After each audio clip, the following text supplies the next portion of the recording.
कोल्हापूर खंडपीठाचा प्रश्न हा गेल्या 35 वर्षापासून पेंडिंग पडलेला आहे। मला वाटतं की आपल्या स्टेट रिफॉर्म ॲक्ट 1950च्या प्रोव्हिजनचा जर आपण अभ्यास केला तर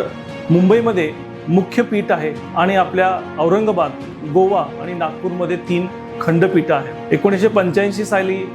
बॅरिस्टर अंतुलेंनी जो लढा दिला त्या माध्यमातून औरंगाबादचं खंडपीठ तर झालंच, पण कोल्हापूरचं खंडपीठ हे आत्तापर्यंत उपेक्षितच राहिलेलं आहे। मला असं वाटतं की हे पूर्ण होण्यासाठी chief justice of Mumbai high court आणि चीफ मिनिस्टर ऑफ महाराष्ट्र या दोघांनीही एकत्र मिळून मला वाटतं त्याच्याबरोबर जी राजकीय शक्ती आत्तापर्यंत जी 35 वर्षात कमी पडली तर त्याच्यामध्ये मी प्रामुख्याने प्रयत्न करेन आणि कोल्हापूरला जे अतिशय महत्त्वाचं असे खंडपीठ जे वकिलांच्या दृष्टीने सुद्धा आणि पक्षकारांच्या दृष्टीने सुद्धा खूप महत्त्वाचे आहे। जर कोल्हापूरचं खंडपीठ इथं आलं तर त्या माध्यमातून पक्षकारांना मुंबईला जावं लागणार नाही, त्यांचा लागणारा जो खर्च आहे तो कमी होईल आणि कमीत कमी वेळामध्ये आणि कमीत कमी किमतीमध्ये हा आपल्या पक्षकारांना न्याय मिळेल या आशेने मी कोल्हापूरच्या खंडपीठ येण्यासाठी पूर्णपणे मनापासून याच्यामध्ये प्रयत्न करेन आणि या लोकसभेच्या माध्यमातूनच हा खंडपीठ मी कोल्हापूरच्या वकिलांसाठी, कोल्हापूरच्या पक्षकारासाठी आणि या खंडपीठामुळे जी इकोसिस्टीम